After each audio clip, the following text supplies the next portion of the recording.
Hello and welcome to another episode of Handloader TV. I'm your host, Jeremiah, and in this episode we're taking an in-depth look at the 6mm Dasher cartridge and this wonderful Masterpiece Arms rifle that we have here on the bench before us. So as usual, I'd like to start out with just a little bit of history on the Dasher itself. It was developed by Dan Dowling and Al Ashton, which is where you get the Dasher name from, kind of a combination of those two fellows there.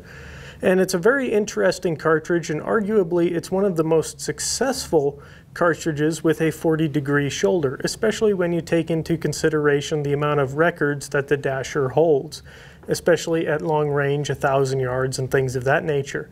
It was ideally suited for PRS competition, and because of that, it's really grown in popularity, especially over the last few years. There's been a lot of interest in it, launching high, heavy BC bullets at extended ranges, and for good reason. It's quite capable of doing so, and doing so very efficiently. And that's where it gets a lot of its appeal. The Dasher is pretty much a 6mm BR case with a 40-degree shoulder, and it's a little bit longer than the BR case, a little bit stretched out there. But that's essentially the parent case there. And it is technically a Wildcat cartridge. However, thanks to the good folks at Peterson Brass and Alpha Munitions, it's a fairly domesticated Wildcat cartridge because they're offering 6mm Dasher head-stamped brass that is properly formed and sized and all that good stuff. And Masterpiece Arms actually has a chamber dimension that is specifically designed for the Peterson cases, so that's pretty neat, and that's actually what we have here before us. Speaking of Masterpiece Arms, let's go ahead and take a closer look at this rifle. It boasts of a lot of features, and so we want to knock that out real quick and talk you through the rifle. So what we have here is built by Masterpiece Arms. This is their Matrix Pro PMR rifle, and it's got a ton of features on it. So we're going to go ahead and start out by starting at the back here. It's in their Matrix Pro 2 chassis system, and it features fully adjustable length of pull and cheek height. It also has an adjustable bag rider back here, and it's kind of hard to see here, but we have a butt hook as well if you prefer to go that route with your rear bag. Obviously, it's a bit of a thumb hole stock here design. It's got replaceable grip panels here, and it has a gas pedal, as some people refer to it, or a thumb rest here, which has become very, very popular in the PRS shooting community. It's got a ton of great features on this, such as a built-in bubble level, adjustable magazine catch, which can be very critical when you're talking about feeding the 6mm Dasher. There has been some rumors and reports of issues feeding the Dasher, but we experienced none of those with this particular rifle. However, we did experience a little bit of an issue with the magazine, but we'll cover that more towards the end of this video. It was a quick and easy resolution, and we'll talk you through that at the end. Continuing on with the rifle though, the action itself is a Masterpiece Arms Elite Action, but the action is actually built by American Rifle Company. Very, very nice action, runs very smooth through the raceways. They're cut on a wire EDM machine, so just fantastic build quality there. Everything is super slick, super smooth, and overall it feeds very nice. Then for the trigger, which is a bit of a mouthful here, it's a Bixen Andy Tac Sport Pro custom trigger. And according to my Wheeler Engineering trigger pull gauge, on an average of 5 pulls on that, it breaks at 1 pound, 0.2 ounces. So very light, very crisp, no creep, no over travel, just exactly what you would expect out of a competition style trigger. This chassis also has some points up here that are drilled and tapped, so that way you can put an optics bridge or something like that if you wanted to run clip-on thermal, clip-on night vision, or Alpha Terac or Charlie Terac or something like that. Works great there. We have integrated ARCA rail here on the bottom, as well as a Picatinny rail up front if you wanted to run a bipod. This rifle from start to finish is clearly set up for competition use. It's readily acceptable to run in the 2023 PRS competitions, and I believe 2024 as well. I think it meets the rules and regulations there. So a great option if you're looking to get into that sport. The barrel is an MPA barrel. It's 26 inches in length, 1 in 7 twist rate, so ideal for stabilizing those long, heavy, high BC bullets.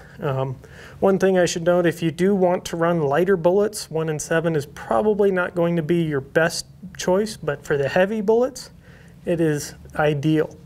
Then last but not least, out here on the end, we have a very nice MPA muzzle brake, and it's really going to help reduce the recoil, and more importantly is you're going to be able to spot your shots downrange even with a high magnification optic.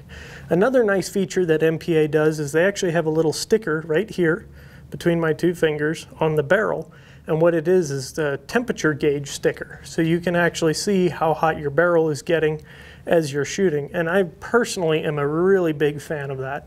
Right now it's pretty hot outside, and it doesn't take much to get a barrel hot currently. So that can be very useful, especially when you're working up loads, knowing when to cool down your barrel and things of that nature. The overall rifle itself weighs in with optic at 20.86 pounds. And speaking of the optic, we have a zero compromise optic on here. This is the ZC840 8 to 40 power by 56 millimeter. It has a 34 millimeter main tube. It is parallax adjustable. It's got a very, very nice mill reticle in there, mill adjustable turrets, and it is also illuminated. And the parallax goes all the way down to 10 yards, all the way out to infinity, but it has graduations marked out to 1,000 yards. Without a doubt, this is probably one of the nicest optics I have ever put my eyes through. It is outstanding quality. It's made in Austria and then engineered over there, and then it's brought back to Idaho and assembled in Idaho. Very high quality optic. I don't have enough good things to say about it. If you can get your eyeballs through one, I highly, highly recommend it. It's about as crystal clear as it gets at every magnification level out there, even when cranked all the way up to 40 power. And the quality is absolutely outstanding. Tracking is 100% reliable on it, and I did manage to get some time behind it shooting at distance already, and it's done very well. Then the optic is mounted in a zero compromise block mount with a 6mm cant on it, so a very nice feature there. Get you a little bit more range, and the rail it's mounted on is a 20 MOA rail, so that's another nice feature if you're really looking to stretch your legs with the Dasher cartridge. It also features an integrated bubble level on the side of the scope here that will swing out, so you can check the cant of your rifle right there. And overall, just a really, really nice solid mounting system. So there's the rifle that we have. Let's go ahead now and take a look at the hand loading side of things, and we'll walk you through what we did to develop our loads for the 6mm Dasher in this video. I also should note that this rifle will be featured in Handloader issue number 352, so keep an eye out for that. Patrick Mateen did a full load development with the Dasher, and there's going to be a ton more data than we can fit in this video, so I'd highly encourage you guys to check out that feature as well. Hand loading for the 6mm Dasher is a pretty simple and straightforward process. We selected redding dies for all of our reloading die needs, sizing, seating, all that good stuff. It is a deluxe set, so it did include a neck sizing die, but we're not going to use that, and we'll talk you through that in a little bit. Then, because of the ease and lack of fire forming needed, with Peterson brass, we selected Peterson 6mm Dasher brass. Just makes the whole process a whole lot easier, and it matches our chamber dimensions here with this Masterpiece arms. And these cases were all once fired cases in this chamber, so it just made a lot of sense to go ahead and go with the Peterson brass that we have here on hand. Got some high quality bullets, known for match grade performance, along with some really good powders and some new powders on the market as well that I'm really eager to put to the test. So rather than show you how to hand load in this video, we're just going to walk and talk you through the steps we took to develop these loads, so that way you can easily duplicate it yourself. Again, we started out with the high quality, good Peterson brass here. It was once fired, so there's a primer in there. We have our redding full length sizing die set up to bump the shoulder 0.02 of an inch, just to give it a little bit of a nudge, and that was checked on this Hornady headspace comparator gauge here, which you can add onto your calipers, and it works really well to check the shoulder and how much you're bumping it with your sizing die. So we got that set up, bump the shoulder 0.02 of an inch. And for lubricants, we went ahead and just used Hornady Unique Case Lube. No complaints there, it's been good so far. Knock out the old primer. Then from here, once we full-length sized our case, we applied a chamfer and deburr using an RCBS brass boss, and we went ahead and cleaned out the primer pockets as well. From there, we went ahead and went over to a different bench that you can't see here on camera, where I had an RCBS bench-mounted priming system on there. Went ahead and primed the cases, and then put them back in the block and charged the cases using an RCBS Matchmaster powder dispenser. Once the cases were primed and charged, we went ahead and swapped over to our Redding seating die, and it has a VLD micrometer adjustable seating stem installed, which is very good, especially for these pointy match style bullets. I went ahead and had a dummy round. I'd use that to set the die roughly where I need to be, and then from there I seated each of our individual bullets to the correct overall loaded length that I desired. And that was really it. Then we were ready to hit the range. And at this point, I've already preloaded all of my ammunition, so we're good to go there. Before we do though, I want to note that we're just going to showcase the best loads that we've tested in this rifle, rather than spend hours and hours showing you each load that we tested. For time's sake, we're just going to show the best loads. As always though, if you want to see all the loads that we tested, head on over to loaddata.com, type in Handloader TV, and look for the 6mm dasher loads on there. We show the velocity that we got, the powders that we used, the bullets that we used, all that good stuff, except for the charge weight with the powder, because we reserve that for subscribers. If you do choose to subscribe, you're subscribing to the world's largest online reloading manual, and we're the only other company currently out there that is independently testing and verifying load data. So you get a really great resource, and it's a great way to support what we do here at Handloader TV. So without further delay, let's go ahead and take this rifle and we'll see how it shoots. So now for your weather range report. According to the Kestrel 5700, the temperature is 85 degrees Fahrenheit, humidity is 33%, altitude's 5,000 feet, and pressure is 30.37 in Hg when adjusted for altitude, which is 5,000 feet. And according to Kestrel 5700 here, the wind is pretty much non-existent, about 1 to maybe 3 miles an hour at most, but a very calm day so far. If that changes, we'll give you an update. And as usual, the target is downrange at 100 yards. We have a Garmin 0C1 Pro chronograph here on the other side of the rifle off camera to record all of our velocities. And we're going to start out by shooting hand loads, because that's all we have for this rifle. I'm not even sure if anybody makes factory 6mm dasher currently, but yeah, so what do you say we get started? This load is using Vitavori N540 powder, a 31.5 grain charge with 105 grain Berger hybrid target bullet, Peterson cases, CCI 450 primers, and our overall loaded length is 2.360 inches. Vitavori N540 is quickly becoming one of my favorite powders for these cartridges that are a little short and fat, such as the 6mm dasher, 22 arc, 6mm arc, things of that nature. So let's go ahead and put a group on the paper, and hopefully it does not disappoint.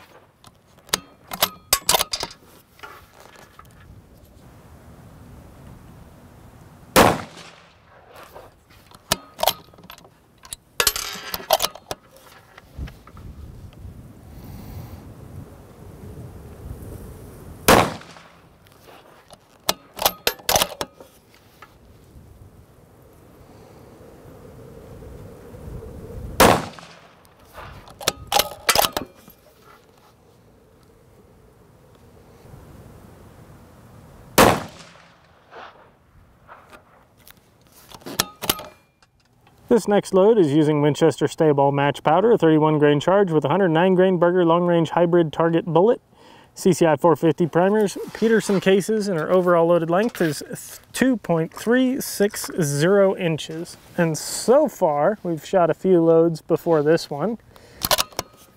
This stuff is the Dasher Dust. It is capable of outstanding accuracy and standard deviations in this cartridge. So let's see if the trend continues, or we're gonna break the chain here.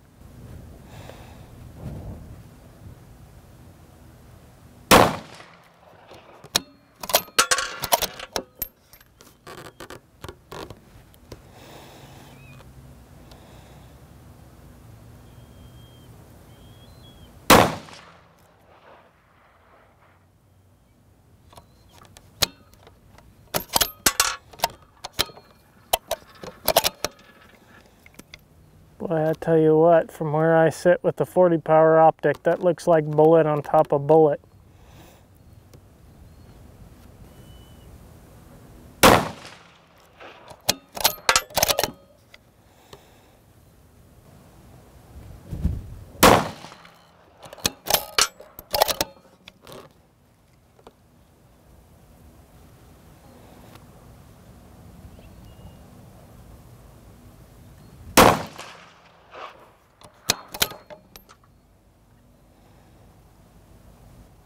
Well, I can tell you what, if we pick this load to showcase in the video,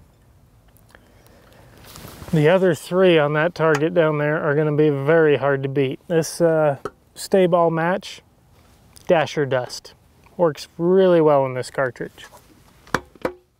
The next load here that we'll put to the test is using Shooter's World 4350 powder, a 35 grain charge with 110 grain Hornady A-tip bullet, Peterson cases, CCI 450 primers, and our overall loaded length is 2.380 inches. Barrel's nice and cool, about 95 degrees-ish after our last group. Let's see what we can do now.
Not too shabby, not too shabby at all. Up next we have Shooter's World Precision Rifle Powder, a 29.5 grain charge with 112 grain Barnes Match Burner bullet, Peterson cases, CCI 450 primers, and our overall loaded length is 2.420 inches. Long boys here, but let's go ahead and see what kind of group we can put together.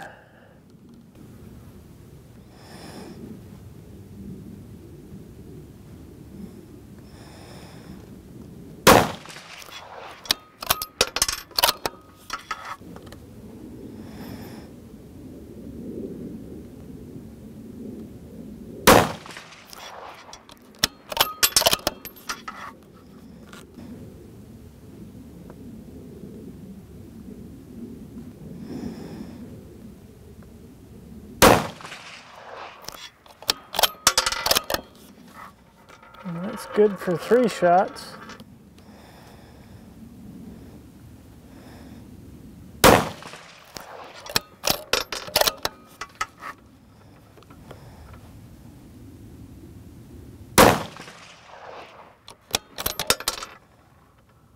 Yeah, not too shabby for the match burners there. Pretty happy with that group from the way it looks This zero compromise optic is just, it's like looking through air. I mean, it is crystal clear. Nice little clover leaf group down there.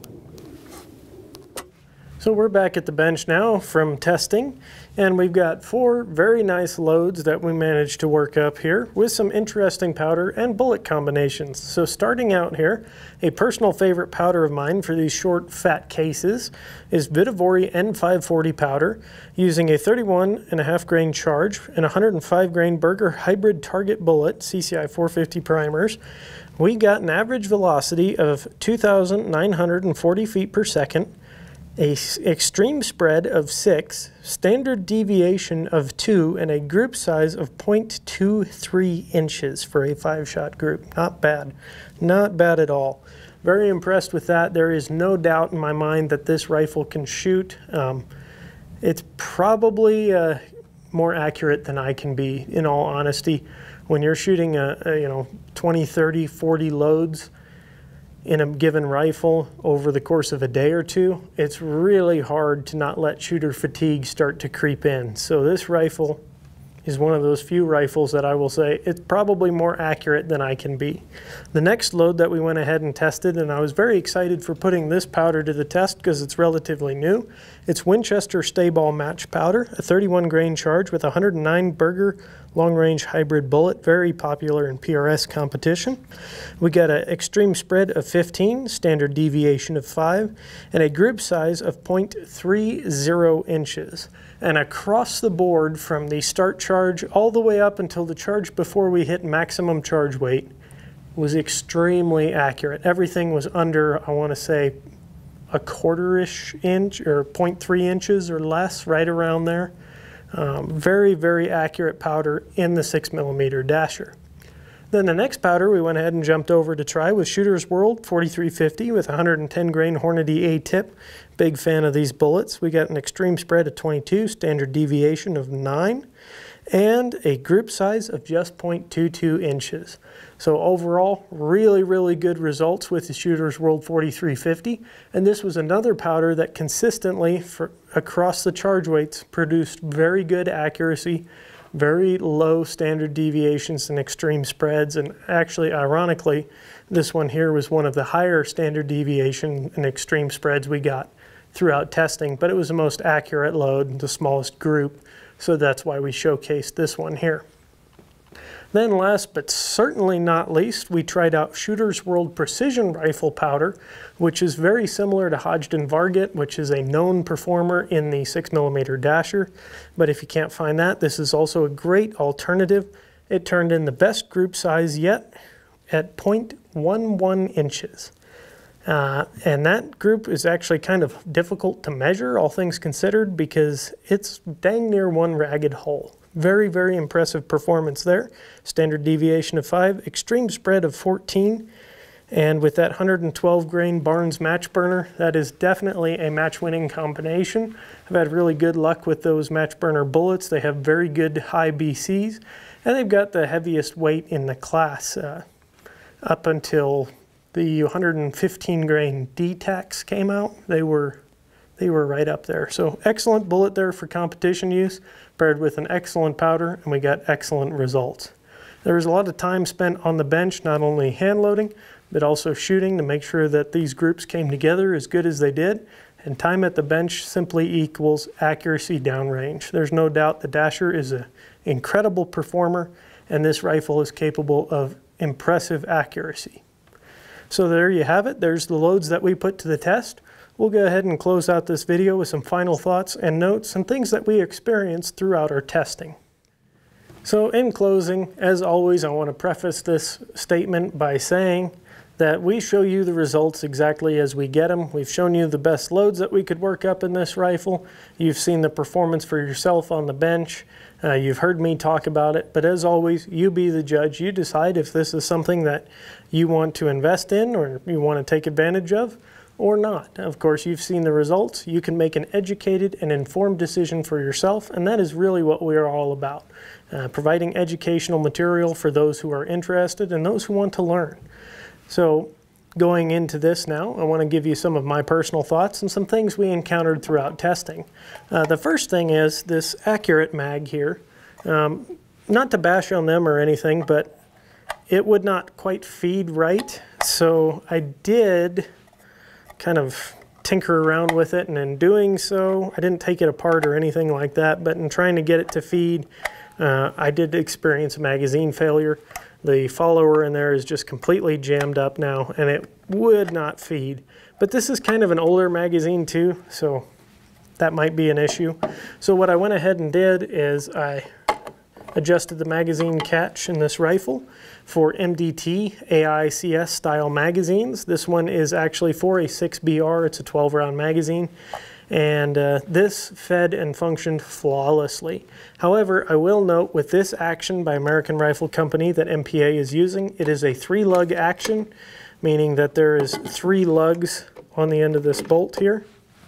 One here, one at the bottom position, and then one over here.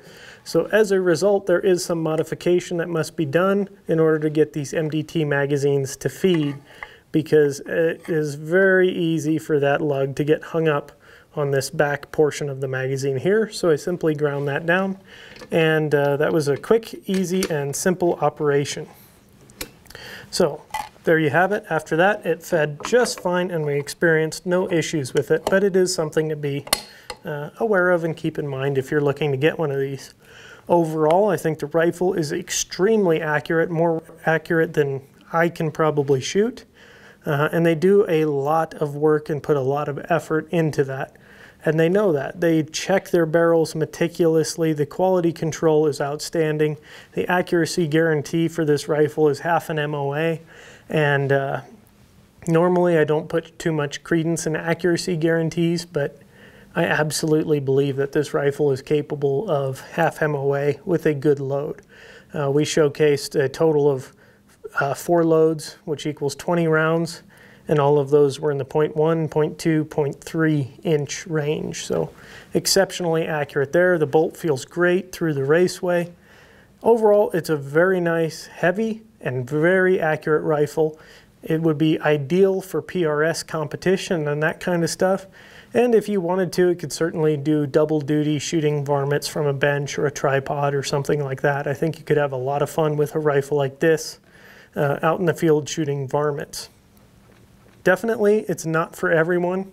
It is a rather expensive rifle, but you are definitely getting what you pay for when it comes to the quality and the precision and the accuracy these rifles are capable of. They have a host of features. I'd highly encourage you guys to check out Masterpieces Arms website. There's more features than we could go into on this rifle for time's sake, so it's got a lot of really, really nice things that I personally appreciate as a shooter and a long-range shooter. It just feels really, really nice from the bench, from a tripod, and things of that nature. So there you have it. One final note and thing I want to talk about is the optic here. This ZCO optic is fantastic. I was thoroughly impressed with its tracking, its performance, the glass clarity, the parallax adjustment. Everything on this optic just screams quality and precision. So if you want the best of the best, the top of the line optic, I definitely would encourage checking out ZCO. Again, they're not for everybody. They are expensive optics, but if you're looking for the best, then this is definitely a good option. So there you have it, my personal thoughts on the rifle and the experiences we had in testing. I want to thank you so much for sticking around this long and watching this video. We greatly appreciate it. Don't forget to give us a thumbs up if you liked what you saw. Hit that subscribe and bell icon so you're notified when we post our next video. We've got a lot of stuff in the works, some more varmint cartridges in the works, and getting into some more big game stuff coming in the future. But we greatly appreciate it. And as always, if you have any comments or questions, be sure to leave those in the comment section below. I still read every single comment we get. However, it's getting difficult to respond to every single one of those just because of the amount of comments we get, and our videos are gaining more popularity and traction. And that's all thanks to you guys watching. So we do appreciate those comments. Leave them below. I'll try to respond, and if not, somebody else will jump in there, and I'm sure they'd be happy to answer questions you have. So thank you so much. and we will catch you in the next episode.